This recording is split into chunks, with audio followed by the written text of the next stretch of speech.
कहानी शुरू होती है साल 1973 से, जब जापान के लोग एक खतरनाक हमले के डर में जी रहे थे। चारों तरफ लोग जलती और टूटती इमारतों से अपनी जान बचाकर भाग रहे थे। उसी दौरान कोसुके नाम का एक छोटा लड़का हैरानी से आसमान की ओर देख रहा था। असल में इस दुनिया में काइजू नाम के खतरनाक मॉन्स्टर्स अक्सर तबाही मचाते रहते हैं। तभी अचानक आग का एक विशाल गोला उड़ता हुआ आया और एक मॉन्स्टर से टकराकर उसे जमीन पर गिरा दिया। उसी वक्त गमीरा नाम का विशालकाय कछुआ युद्ध के मैदान की तरफ बढ़ने लगा। आसमान में उड़ रहे मॉन्स्टर्स ने लेजर बीम से गमीरा पर हमला कर दिया, जिससे वह दर्द में जोर से दहाड़ उठा। आसमान में उड़ रहे बाकी काइजू लगातार उस टर्टल पर हमला किए जा रहे थे। वहीं गमीरा उस भयानक वार से जमीन पर जा गिरा और सारे उड़ने वाले मॉन्स्टर्स उसे खत्म करने के लिए उसके ऊपर टूट पड़े। ऐसा लग रहा था जैसे वे उसे पूरी तरह चीर डालना चाहते हो। लेकिन तभी वह विशाल टर्टल एक बार फिर उठ खड़ा हुआ। हालांकि दुश्मनों के खतरनाक हमले लगातार जारी थे। इसी वजह से उसने अपनी पूरी ताकत इकट्ठा करनी शुरू कर दी।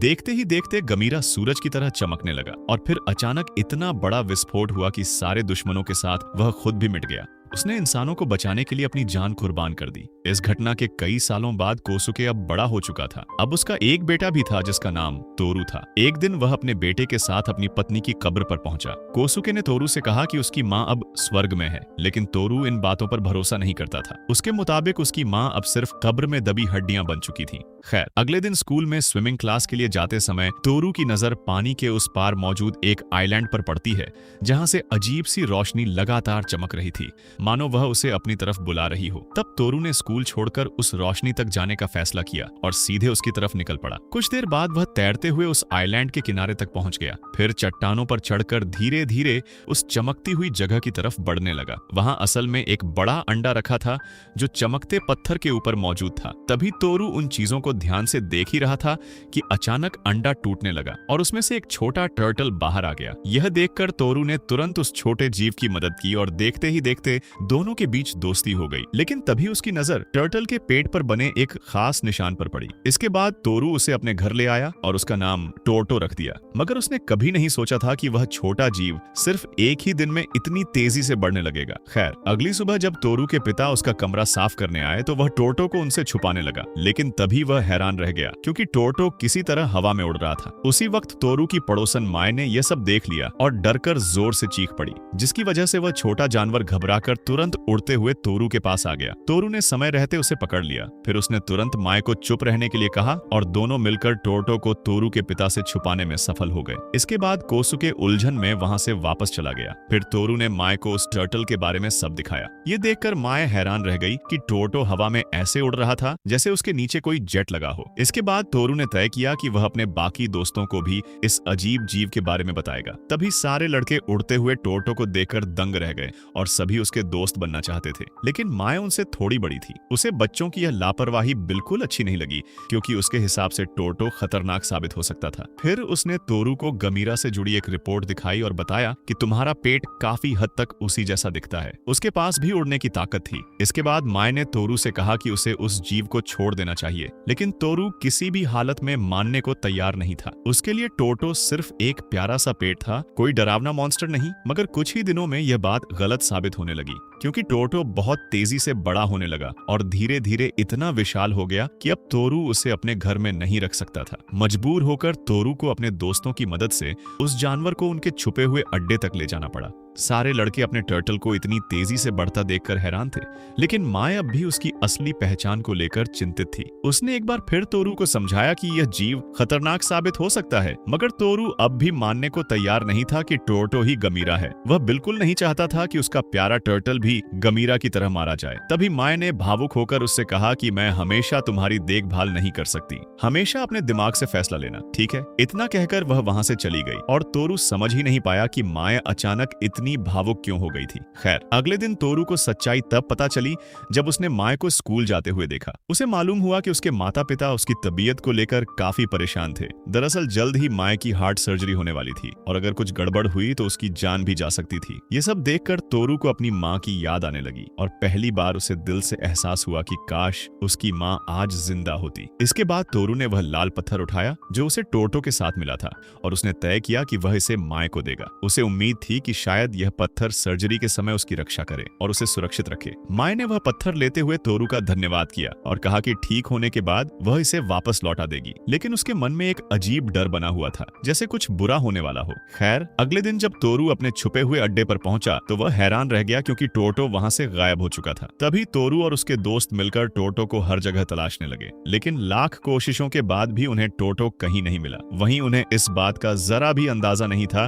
कि एक बड़ा खतरा तेजी से उनकी ओर बढ़ रहा है। इसके बाद हम समुद्र में एक आदमी को देखते हैं जो अपनी जान बचाने की कोशिश कर रहा था क्योंकि उसकी जहाज पूरी तरह तबाह हो चुकी थी। तभी उसे पानी के नीचे कुछ अजीब हलचल दिखाई दी। समुद्र का पानी अचानक ऊपर उठने लगा। ये देखकर वह तुरंत तैरकर वहां से दूर जाने लगा, लेकिन अगले ही पल कोई रहस्यमयी चीज उसे पानी के अंदर खींच ले गई और पीछे सिर्फ खून फैल गया। इसके बाद नेवी को तुरंत इस हादसे की सूचना दी गई और लापता लोगों की खोज शुरू कर दी गई, लेकिन जल्द ही उन्हें इस घटना की भयानक सच्चाई पता चल गई। पूरे शहर में सायरन गूंजने लगे और लोग जान बचाने के लिए इधर-उधर भागने लगे। वहीं दूर खड़ा तोरू भी शहर में फैल रही तबाही को देख रहा था। उसी समय कोसुके सही वक्त पर बच्चों के पास पहुंच गया और उन्हें सुरक्षित बाहर निकालने के लिए सीढ़ियों से नीचे ले जाने लगा। चारों तरफ भगदड़ मची हुई थी और तभी भीड़ के बीच तोरू का एक दोस्त अचानक गिर गया। तोरू उसकी मदद करने के लिए आगे बढ़ा, लेकिन तभी एक विशाल कंक्रीट का टुकड़ा उड़ता हुआ वहां आ गिरा। उसने कई लोगों को कुचल दिया। यह हमला एक खतरनाक काइजू ने किया था जिसका नाम जीडस था। उसका शरीर बेहद विशाल था। जीडस धीरे धीरे लोगों की तरफ बढ़ने लगा और उसने अपना डरावना मुंह खोल दिया। ऐसा लग रहा था जैसे जमीन पर पड़े इंसान उसके लिए सिर्फ खाना हो। वह लोगों को बेरहमी से निगल रहा था। तभी खुशकिस्मती से तोरू ने देखा कि उसका दोस्त अभी जिंदा था। उसके पिता ने बच्चों को वहीं रुकने के लिए कहा और खुद सावधानी से उस लड़के की तरफ बढ़ने लगे। कोसुके ने जैसे ही लड़के को अपने कंधे पर उठाया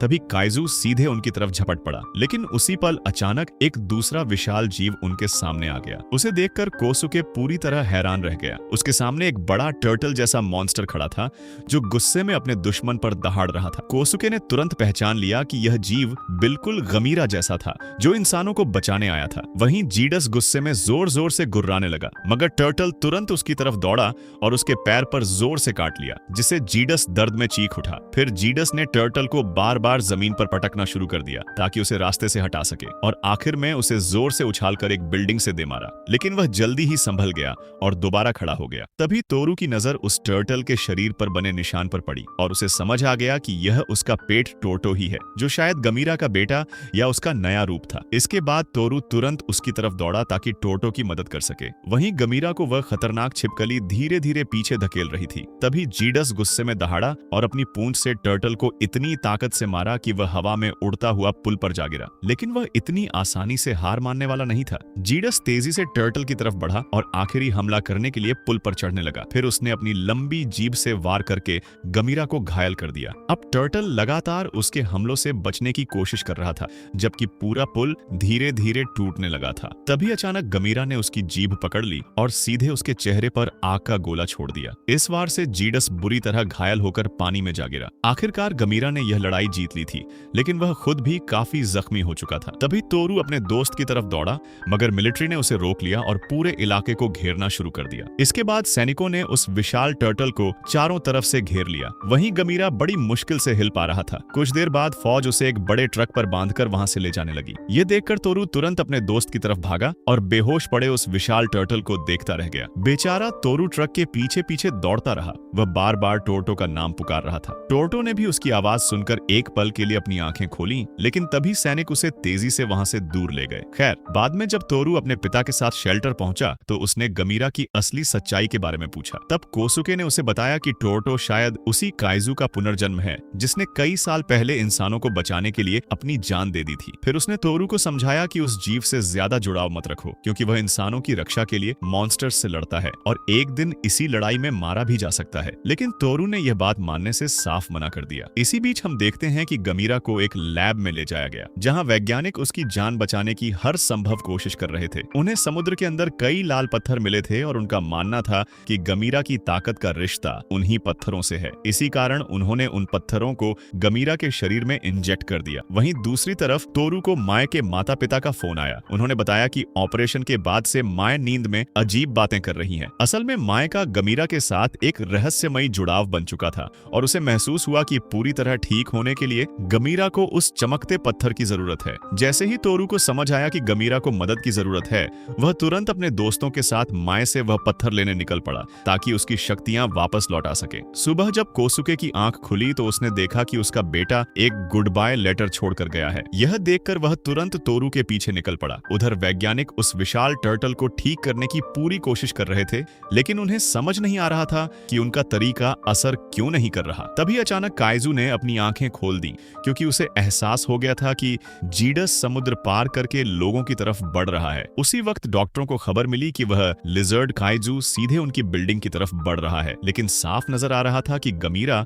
अब भी लड़ाई के लिए पूरी तरह तैयार नहीं है। तभी अचानक एक विशाल पूंछ दीवार तोड़ते हुए अंदर घुस गई और सबको जमीन पर गिरा दिया। पूरी बिल्डिंग धीरे धीरे टूटने लगी। वहीं गमीरा समझ चुका था कि जीडस पिछली लड़ाई खत्म करने वापस आया है। इधर लोग जान बचाने के लिए तुरंत बिल्डिंग से बाहर भागने लगे, लेकिन वह लिजर्ड मॉन्स्टर अपनी पूंछ से लैब को लगातार तबाह किए जा रहा था। चारों तरफ बड़े बड़े कंक्रीट के टुकड़े गिरने लगे। इसी दौरान तोरू भी शहर पहुंच चुका था, लेकिन टीवी पर खबरें देखकर उसे समझ आ गया कि मॉन्स्टर पूरे इलाके में हमला कर रहा है। जैसे ही उसे एहसास हुआ कि माए के पास मौजूद पत्थर ही सबको बचा सकता है, वह तुरंत हॉस्पिटल की तरफ दौड़ पड़ा। मगर उसे यह नहीं पता था कि वहां के सभी मरीजों को पहले ही दूसरे हॉस्पिटल में भेजा जा रहा है। उनमें माए भी शामिल थी, जिसे उसके माता पिता बाहर ले जा रहे थे। तभी हम देखते हैं कि उसके पास रखा लाल पत्थर धीरे धीरे और तेज चमकने लगा। खुशकिस्मती से समय रहते सभी डॉक्टर और मरीज हॉस्पिटल से बाहर निकल गए। दूसरी तरफ गमीरा कंक्रीट के मलबे को तोड़ते हुए बाहर निकल आया। अब वह पहले से कहीं ज्यादा विशाल दिखाई दे रहा था। वह गुस्से में उस बड़ी छिपकली पर जोर से दहाड़ा।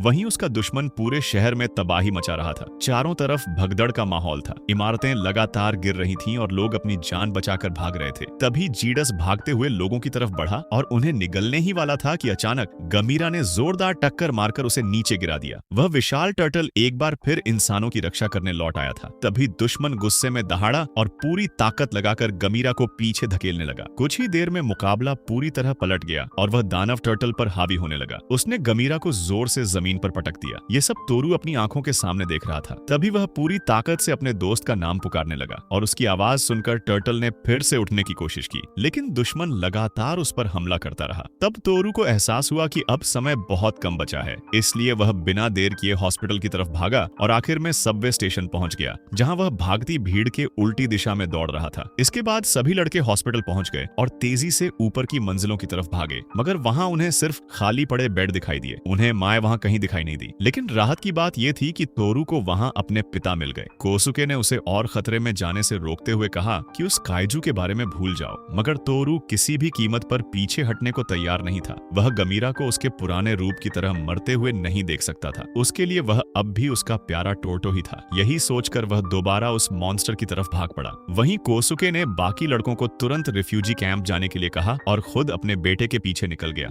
दूसरी ओर माए एक दूसरे हॉस्पिटल में आराम कर रही थी। वहां से वह दूर चल रही उन काइजुओं की खतरनाक लड़ाई को देख रही थी, लेकिन चाहकर भी वह टोटो की कोई मदद नहीं कर पा रही थी। वह बेड से उठकर उसकी तरफ जाने लगी, मगर उसके माता पिता ने तुरंत उसे रोक लिया। वे उसकी बेचैनी को समझ नहीं पा रहे थे। तभी जब हालात पूरी तरह बिगड़ते नजर आने लगे, माए की नजर पास खड़ी एक लड़की पर पड़ी, जो जैसे उसकी बात महसूस कर चुकी थी। उसने माए से कहा कि वह चमकता पत्थर उस विशाल टर्टल तक पहुंचा देगी। इसके बाद वह लड़की तुरंत बिल्डिंग से बाहर निकली और काइजुओं की लड़ाई वाली जगह की तरफ दौड़ पड़ी। वहीं बाकी लोग अपनी जान बचाने के लिए उस जगह से दूर भाग रहे थे। इधर दोनों दानवों की भिड़ंत अब और भी भयानक हो चुकी थी। गमीरा पूरी तरह जीडस के हमलों में फंस गया था और जीडस ने अपनी लंबी जीभ से उसके शरीर को घायल कर दिया, जिससे टर्टल दर्द में जोर से चिल्ला उठा। इसके बाद वह अपनी भारी पूंछ से लगातार उस पर वार करता रहा। हालांकि गमीरा अब भी हार मानने को तैयार नहीं था। आखिर में जीडस ने उसे जमीन पर पटक दिया और बेरहमी से हमला करने लगा।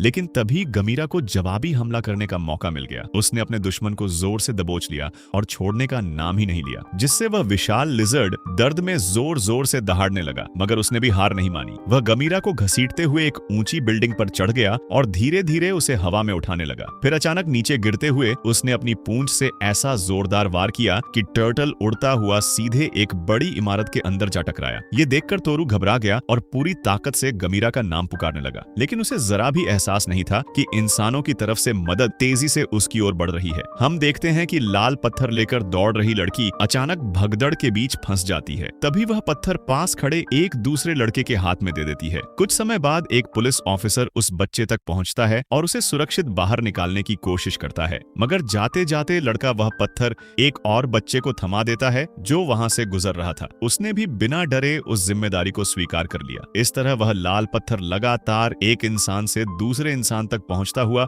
गमीरा की ओर बढ़ता रहा। सारे बच्चे मिलकर इंसानों को बचाने के लिए एक साथ जुट गए थे। आखिर में वह लाल पत्थर तोरू के दोस्तों तक पहुंच गया और वे उसे लेकर तोरू के पास आ गए। जैसे ही पत्थर तोरू के हाथ में आया, उसे तुरंत समझ आ गया कि अब क्या करना है। उसने ऊपर उस बिल्डिंग की तरफ देखा जहां गमीरा अब भी घायल हालत में फंसा हुआ था। फिर तोरू ने मन ही मन ठान लिया कि इस बार वह उसे मरने नहीं देगा। अपने बेटे का हौसला देखकर उसके पिता ने भी साथ देने का फैसला किया और दोनों तेजी से बिल्डिंग की ओर भागने लगे। वहीं दूसरी तरफ जीडस भी ऊपर चढ़ रहा था क्योंकि वह हमेशा के लिए गमीरा को खत्म करना चाहता था। जीडस कुछ ही पलों में गमीरा तक पहुंच गया और अपनी लंबी जीभ से उस पर हमला कर दिया, जिससे टर्टल दर्द में छटपटाने लगा। उसी समय तोरू और उसके पिता भी बिल्डिंग के अंदर दाखिल हो गए। फिर कोसू के रास्ते में पड़े भारी मलबे को हटाने लगा ताकि उसका बेटा गमीरा तक पहुंच सके। उधर तोरू बिना रुके सीढ़ियों की तरफ दौड़ता रहा और आखिरकार उस जगह पहुंच गया जहां गमीरा घायल हालत में फंसा था। अपने दोस्त की हालत देखकर उसका दिल टूट गया। गमीरा बुरी तरह जख्मी हो चुका था। तब तोरू ने उससे कहा कि वह चमकता पत्थर लेकर आया है ताकि वह बच सके। उसने अपनी आंखों के सामने अपनी मां को खोया था। अब वह अपने किसी और करीबी को खोना नहीं चाहता था। लेकिन तभी अचानक जीडस उस बिल्डिंग तक पहुंच गया और अपनी विशाल पूंछ से जोरदार हमला करके गमीरा को तोरू से दूर धकेल दिया। ये देखकर तोरू ने तुरंत लाल पत्थर उठाकर सीधे उसके मुंह में फेंक दिया। उसी पल गमीरा बिल्डिंग से नीचे गिरने लगा। एक क्षण के लिए ऐसा लगा जैसे सब खत्म हो गया हो, मगर अगले ही पल सच्चाई सामने आ गई। अपनी ताकत वापस मिलते ही गमीरा ने अपनी उड़ने की शक्ति का इस्तेमाल किया और खुद को गिरने से बचा लिया। इसके बाद गमीरा तेजी से आसमान की ओर उड़ गया। उसकी शक्ति से पूरा इलाका धूल और धुएं में ढक गया। ये देखकर सारे बच्चे खुशी से उसे निहारने लगे क्योंकि सभी ने मिलकर उसकी जान बचाई थी। तभी गमीरा हवा में लट्टू की तरह घूमने लगा। फिर वह तेज रफ्तार से घूमता हुआ सीधे उस लिजर्ड मॉन्स्टर की तरफ जा भिड़ा। उसकी जबरदस्त टक्कर से दुश्मन दूर जाकर गिर पड़ा। इसके बाद गमीरा भी सड़क पर उतर आया। अब वह इस लड़ाई का अंत करने के लिए पूरी तरह तैयार था। लेकिन तभी जीडस अचानक नीचे से उछला और उसने गमीरा की गर्दन पर जोरदार काट लिया। उसकी लंबी जीभ टर्टल के शरीर को चीरते हुए अंदर तक पहुंच गई। इस हमले के बाद गमीरा को फिर से अपनी ताकत इकट्ठा करनी पड़ी।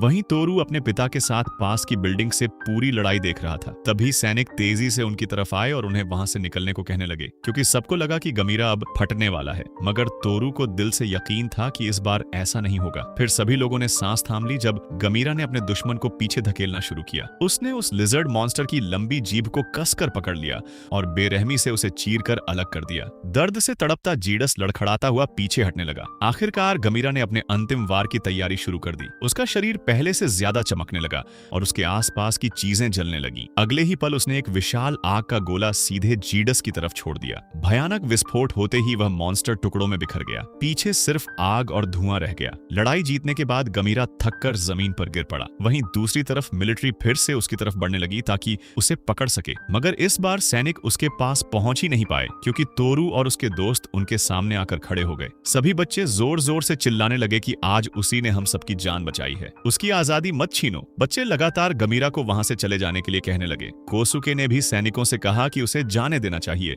धीरे धीरे और भी बच्चे मिलिट्री के सामने इकट्ठा हो गए और सबने मिलकर अपने हीरो को कैद होने से बचा लिया। कुछ देर बाद गमीरा को होश आया। उस खास टर्टल ने आखिरी बार तोरू की तरफ देखा। फिर वह धीरे धीरे उठा और दोबारा आसमान में उड़ गया। सभी लोग खुशी भरी आंखों से उसे जाते हुए देखते रहे और कुछ ही पलों में वह दूर आसमान में गायब हो गया। और इसी के साथ ये मूवी यहीं खत्म हो जाती है। अगर आपको यह शानदार मूवी पसंद आई हो तो वीडियो को लाइक जरूर करें और चैनल को सब्सक्राइब करना बिल्कुल मत भूलना। ऐसे ही दमदार मूवी एक्सप्लेनेशंस के साथ फिर मिलेंगे अगली वीडियो में। तब तक के लिए धन्यवाद।